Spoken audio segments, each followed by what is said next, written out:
Good afternoon, everyone. My name is Peter Orth. I'm the Supervisory Senior Resident Agent for the FBI offices in Yakima and Tri-Cities. Thank you for joining us. The media is very important and plays a very important role in the ability of law enforcement to push information out to our communities. So thank you for helping us spread the word. At this time, the FBI is conducting a grid search operation today and tomorrow near the Rock Island campground. But I want to be clear that currently we have no evidence that Travis Decker is alive or dead. But we are conducting a grid search operation over the next 2 days. It's currently taking place right now. We hope to find evidence that will lead us to Travis Decker or any information regarding the murder of his 3 daughters. By thoroughly searching and documenting the area, we can help prevent the need to review the area in the future by collecting all possible evidence. Today, there are nearly 100 FBI and partner agencies personnel on the ground to participate in this search operation. We have specialty teams from the federal government and local partner agencies all deployed here today and tomorrow for this operation. For almost 3 months, the investigators, led by the Chelan County Sheriff's Office and the FBI, have carefully followed hundreds of tips regarding the search for Travis Decker in this investigation. It's taken us over rough terrain, difficult areas, multiple states, remote locations that are inaccessible. The residents and visitors of Chelan County know very well that these areas are covered with vast dirt roads that stretch for miles, no cell phone service, and many other challenges. That effort gets more difficult as time goes on. The elements vary, carry away, erode the very items that we're looking to seek and capture for the investigation. Our search teams today are out in 90-plus degree weather trying to gather all this evidence. FBI Seattle wants to assure the communities in Leavenworth and Wenatchee, as well as Chelan County and Washington State, that this case is a priority for the FBI. That is why we're here today. This is a beautiful area in which a heinous crime occurred. We are here to seek justice for Paityn, Evelyn, and Olivia. We are here to find answers for their family, friends, and the community. And we are here to hopefully provide some measure of closure to their loved ones in this senseless tragedy. We want to thank all the hikers, campers, and the community for their patience as we had to close down a very popular area for recreation. I would ask people that were inconvenienced by this to consider themselves indirect contributors to the search operation. To the community, if you find any information that you think is helpful to this investigation, we're directing you to the U.S. Marshals tip line. Please report any information you feel is appropriate for the investigators to the U.S. Marshals. And Sheriff Morrison has some comments.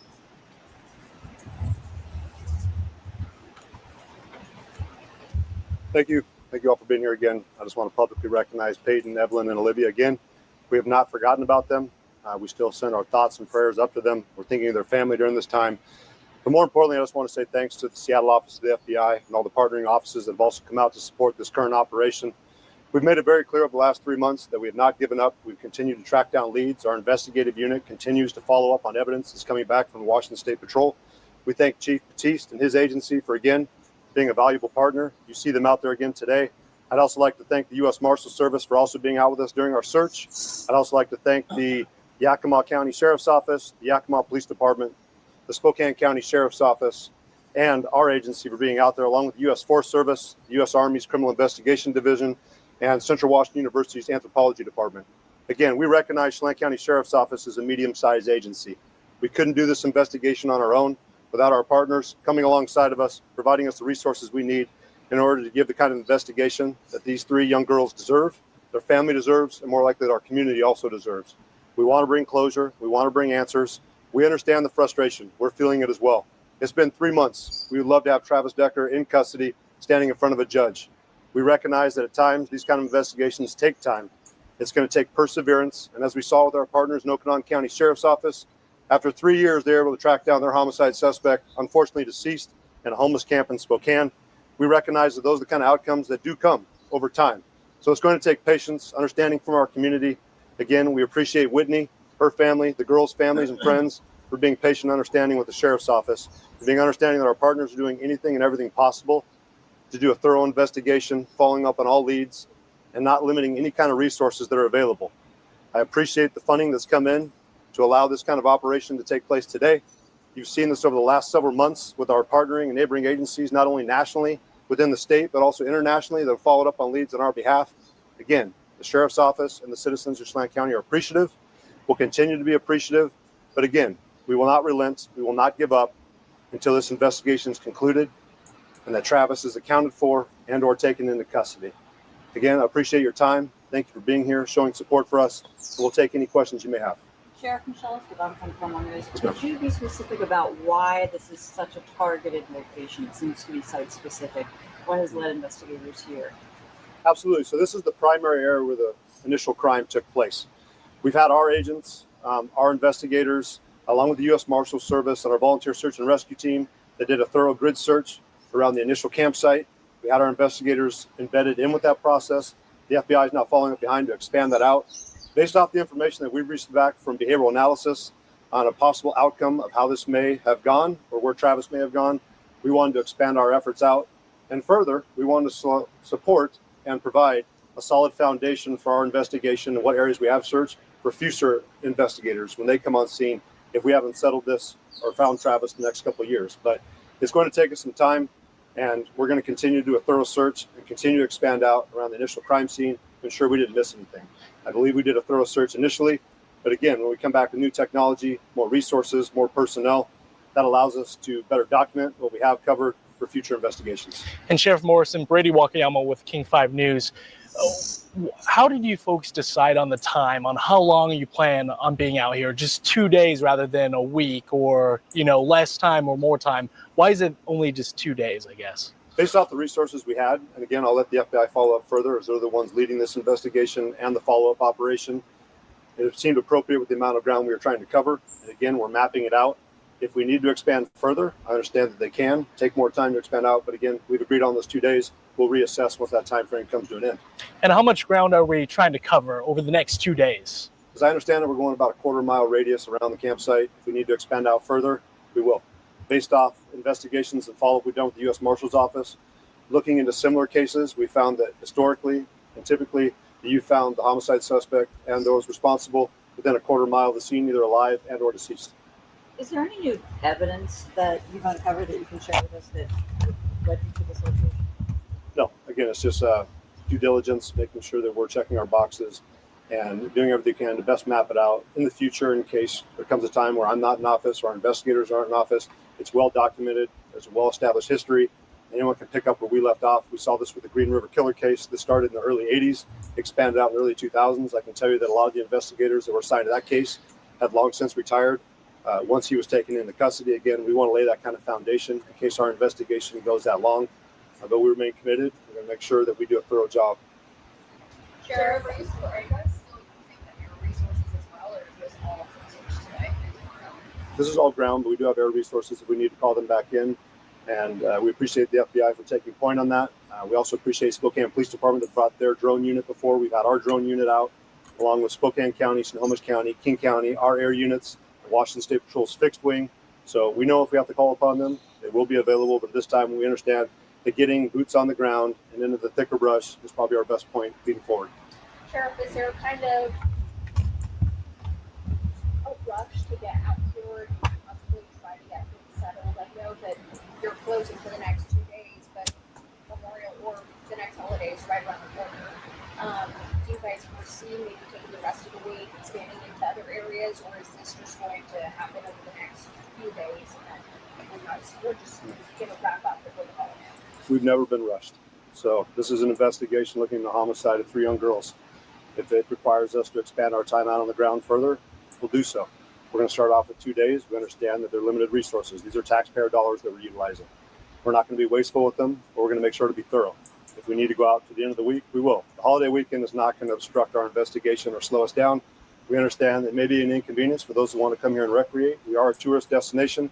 We recognize that. We're also 2,900 plus square miles. There's other places to camp. We appreciate the community support, those visitors' support, and we understand this does present an inconvenience, but there are a lot of other areas we still can recreate, camp here within our county. we welcome you. For the time being, that area is closed for operations, and if we need to expand out, we will, but we've never been in a hurry. We're going to be thorough. We're going to be detailed because justice remains on it. So it depends on us. We want to make sure that we're doing everything possible to present a strong case when we get to court. And Sheriff, you may have mentioned this before, but what additional resources are in this search versus previous ones? What's the difference? I'll allow the FBI to expand out more on what they've brought to the table, but I can tell you just the resources available from the units that are coming in. I've cited the U.S. Marshal Service, the FBI. This is the first time that I've seen the U.S. Army's Criminal Investigation Division on the ground too. We've had electronic sniffing dogs. We've had specialists in different fields. So we're just expanding out with what we have available through the criminal justice system, and that's not available to the sheriff's office. And again, we couldn't do this without the FBI support, and we're grateful for that. You might be repeating yourself, but would you mind just sort of emphasizing what role the FBI would play and how they're going to take the lead in the search and why? They are the leads in this search. They're the ones that put forth the personnel, the funding, the coordination, the logistics. Again, we thank them. We appreciate them coming all the way over here and doing this. We understand what kind of a time consumption this is, what a resource consumption this is. Again, we could not do this without our federal partners. We're thankful for our federal partners, FBI, U.S. Marshals, Homeland Security Investigation. We've had Border Patrol out here assisting us as well. Just thankful for our federal partners, our local partners, our state partners, and we'll continue to work with them as best we can. Can you talk a little bit about, the slightly emotional side? It has been almost 3 months to the day at this point. We're still looking. This is still something that people think about every day in some households. Can you talk a little bit about maybe if it's a little bit defeating to still be doing this today? It's not defeating for us. We don't give up. We understand that the girls would not want us to give up, but I did talk with Whitney last night over the phone. I get her frustration. Of course, she wants the kind of closure where we can locate Travis and bring him to justice. And we also understand that our community is frustrated. We hear the comments back from the community as well saying, why haven't you guys found him yet? And of course, bringing up suggestions, we hear you. We're trying our best. We're doing what we can with the resources we have. We don't get frustrated, though. We're not going to give up. We understand this could take years, and we'll be here. If it's not me wearing this uniform, it'll be another Chelan County Sheriff's deputy. It'll be another FBI agent. It'll be another U.S. Marshal. This is not going to go away until Travis is located. And again, we're going to continue to persevere, grind on, and we will find him in one fashion or the other. Can you speak a little bit further? Current award that the U.S. Marshal Service is offering is $20,000. I know I've heard calls from the public, why don't you raise that amount? Again, we don't control that. We appreciate the U.S. Marshals for putting in the work that they have. Having Travis be in the spotlight that he is in, and also the funds that have been made available to turn him in. I don't think there's anything saying that members of the public couldn't come up with their own funds to offer up. But again, I would tread lightly in there because fraud is a real thing. But again, we're pursuing forward with justice. We hope that individuals do take the award as a serious offer, and we'll continue to work with the Marshal Service. If we're able to get additional funding, we're grateful for that as well. Can you speak a little bit to, I know we've talked about the terrain extensively, his military training, but what is the likelihood with the type of weather we've experienced that Travis Decker is alive at this point? Yeah, we'd never presume that he's alive or dead until he's accounted for or found in one fashion or the other. I said it before, I don't believe he's special in any way. He was part of the military. I appreciate his service. Right now, he's a criminal at large. He's wanted for murder and kidnapping. We have other individuals on the ground that are more trained, our instructors in this field, are actual survivalists, and I feel like we have the right members on our team, and he's got a lot of people hunting against him. I've said it before, he's got to be perfect every single day. We just have to be perfect once, and if he is still alive, I got to imagine he's pretty tired by now, but we understand the likelihood that there could be a potential that he is deceased, but until we find him, alive or dead, we're going to continue to search. Question for Agent Orth, if I could. Sir. The question was asked, sir, about resources. Jefferson Robbins, NCAA TV. The question was asked about FBI resources, and I know this is characterized as a grid search, but can you say anything about the people involved in the grid search? Are there people with specialties, special skills that you wanted to have for this operation? Yeah, absolutely. So we brought in people with specialty skills. The FBI maintains what's called the evidence response team. We have many of those individuals embedded with the teams. We have members of the FBI SWAT team embedded with each of the search teams that are out there. And to be clear, there are a number of search teams that are searching this area. It's not one big team moving around. It's several smaller teams. So we have those experts there. We have experts from outside agencies that are here. So any We have electronics experts currently on the ground right now at the Rock Island Campground. So any possible investigative or search personnel that would bring an expertise to the table, they are here today. The notice of the closure of the Forest Service area came out on Friday. How far in advance was this operation planned? It's something we've been discussing for a while. It takes a long time to put this many resources, 100 people together with the right expertise in the same place at the same time. We also didn't want to, impact the public unduly because this is such a popular area. So I would just say weeks and weeks. This has been in the works. Maybe actually more than that. Were you counting on this weather? We'll take it. We'll take it. And once more, when do you guys plan on reopening this area? Obviously, as we discussed, potentially 2 days to start, potentially longer, but what about now, currently? So right now, the game plan is for the area to be reopened Tuesday evening to the public. If we will change that if something during the search dictates that we need to. But at this point, it will be reopened Tuesday evening. And around what time? Do we have a time? 5 p.m. The Forest Service websites post a specific time. I believe it's roughly 5 o'clock. The Forest Service website has it for sure. When we're talking about this search, is it day and night, or are we doing like a 9 to 5 search? What does that look like? So it's more daylight hours is when we're searching. Even though it's really hot, we're searching daylight hours. We are going to have personnel overnight at the scene, but they will not be conducting search. But it's daylight hours searching. That gives us the highest probability of spotting something visually, because this is just an old-fashioned ground search. As Sheriff said, boots on the ground, eyeballs looking at the ground. And for anybody who's gone into this area and hiked, they know it's thick and dense. For anybody who's gone into this type of area and bushwhacked, which is what the teams are doing now, they know it's incredibly intense. And so it's just very manpower intensive. And you say overnight personnel, what's their role in all this? What Scene is security? Yeah, the scene is locked down. We don't want people coming in at night. So we have personnel to lock the scene down. Is it unusual for the FBI to be involved in a search like this, and why or why not? No, it's not. This is a federal crime. There's a federal warrant out for Travis Decker, and so it's not unusual. The FBI can bring, as we've talked about today, a tremendous amount of resources to these problems. A rural area, remote, no cell phone service. We can bring those resources to the table. We can partner up with our law enforcement partners to be force multipliers. But at the end of the day, there's a federal crime, several federal crimes that have been committed, and so we're shoulder to shoulder with the sheriff's office. But why now? It's been almost 3 months. You guys have gone over this a few different times. Several agencies have. You've gone back to Rock Island a few times. Why now? Do you think they'll actually find something different? Well, we have to believe that. Yeah, there's nothing wrong with you can't be too thorough in a search like this. Like I said, it is such incredibly dense vegetation that anybody who walks down one of these trails could walk 10 meters off the trail and no one would ever know they're there.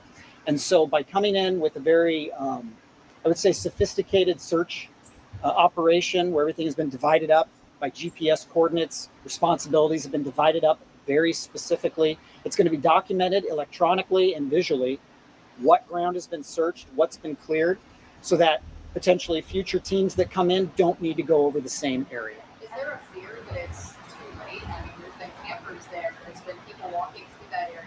Evidence stumped all over it. Is it too late? No, it's never too late to go look for evidence. So no, we don't feel that way. So I just want to be clear, is there a break in the case here? Does that have anything to do with why they're targeting this area? Or is it what I'm hearing? We just need to be abundantly thorough and cover that grid as we know we do today. We need to be abundantly thorough and cover that grid very, very thoroughly, because the overgrowth, things on the ground get grown over very quickly. So we just want to be very thorough. There is no break in the case, to use your term. And the equipment they're going to use, is this just like machetes? Are you going to like bushwhacking through? Whatever. So there's any equipment? nothing Just special. that terrain So we have communications equipment back there because there's no cell phone service at all, but we have communications equipment back there so teams can be connected with our resources at FBI headquarters, outside resources if we need to bring additional things in, so the sheriff's office and the FBI can speak. But really, it is old-fashioned hard work, people walking through the woods, looking at the ground within sight of each other, not missing a single square foot to make sure that this area that we were responsible for has been cleared and there's nothing of interest here. We need to now look somewhere else. Kevin Teeter, KHQTV. Are you confident that 2 days is enough to cover this, what was it, quarter-mile radius beyond the campground? Yeah, as of now, this is the right amount of time. We may actually be able to expand outside the quarter mile depending on how the search teams do this afternoon and tomorrow. We may actually go further out than what we initially intended. So, And I suspect, I don't want to assume that you agree with the sheriff that historically, when you look at other cases, perhaps that are somewhat similar, oftentimes you may find your suspect within that radius. Do you believe that? And, yeah. Is that why? Just speak to that for a second. Yeah, the FBI believes that too. That generally in these cases, not all the time, but a good amount of time, what we're looking for is not vastly different than the area where the crime occurred. So that is why we've centered our search operation today on where the crime occurred. Does anybody think he's got any sort of help? We're open to all possibilities. Is there a water element to this search? Or the river's been searched once or twice. Sheriff Morrison was on one of those searches. This time around too? Sheriff, you want to speak to the water search? The FBI has a team up there right now from the Spokane County Sheriff's Office that's evaluating the area, but I don't believe they're in the water today. So we brought Spokane County Sheriff's Office's dive team in. There were certain areas that our Swiftwater team could not access just because if you're diving underneath log jams. That was an area that we didn't have the equipment for. So Spokane County, thanks to Sheriff Knowles, has offered up their dive team to come in, search areas that we weren't able to get to. They should have their scuba gear, their dive tanks. That's going to allow us to get into areas, again, we weren't able to access. The National Park Service wasn't able to access. But we feel pretty confident with our Swiftwater team being in the water twice now to conduct searches since the water's come down. The National Park Service's Swiftwater Rescue Team been in the water for over 4 days. And now we have Spokane County Sheriff's Office's dive team going in the water too. We feel very confident the water's been covered thoroughly. But again, we'll utilize what resources we have to make sure that we didn't leave any stone unturned. Taylor Caldwell, Board Media. Beyond the grid search, do you guys have any other specific areas that you're keeping an eye on that are identified? So for today, the operation is the grid search centering the Rock Island campground. There are lots of areas that are interesting around here, of course, that a man can travel to on his 2 feet. But today we're just focused on the Rock Island campground area. I have a question. Sir. Scott Hobson with Fox 13. When you're, maybe not this case necessarily, but in your past experience, what kind of clues might you be looking for? Like maybe Kirk's lose ball caps or shoes or something. Yeah. We're looking for anything interesting that is in the wilderness that would be left there by a person, specifically a man trying to evade law enforcement. So we're looking for anything. Are you guys still getting tips on that tip line? Pardon me? Are you guys still hearing some tips on that tip line? Yep. Yeah, absolutely. Tips still come in, and every one of them is evaluated. Like I said, the FBI and partner agencies, the Sheriff's Office, the Marshals have cleared literally hundreds and hundreds of tips. One by one, an agent or an investigator or a team of investigators is clearing each one of those tips. They are still coming in. Yes. Have there been any sightings recently in this area that we might not know? Not from the FBI's perspective. I don't know, Sheriff, if you followed up anything recently. So we've had reported sightings. We've had our partnering agencies, and of course our agency also tracked down. They have not turned out to be Travis, but again, we appreciate the community remaining vigilant, reporting it to us. And again, we're not going to overlook any investigation or tip that comes in. So we get it. Just our most recent sighting that we documented over there in Idaho. Clearly, that did not turn out the way we wanted to, but we appreciated the public again being aware of what was going on. Most recently here, I was talking with the sheriff of King County. It sounded like one of their council members that also viewed someone potentially when they were out hiking the Pacific Crest Trail. King County Sheriff's Office went out and did a follow-up on that. We appreciate it. We know they're spending around 12 hours more, from what I understand, doing a search, following up on that information. But again, it didn't pan out. But we continue to get it. Even today, as I was going through my mailbox, we had a couple more potential sightings that came in. We'll forward it back over to our partners, the U.S. Marshals Service and our investigators. But we do have things that we're following up on. And again, we appreciate the public for helping us out.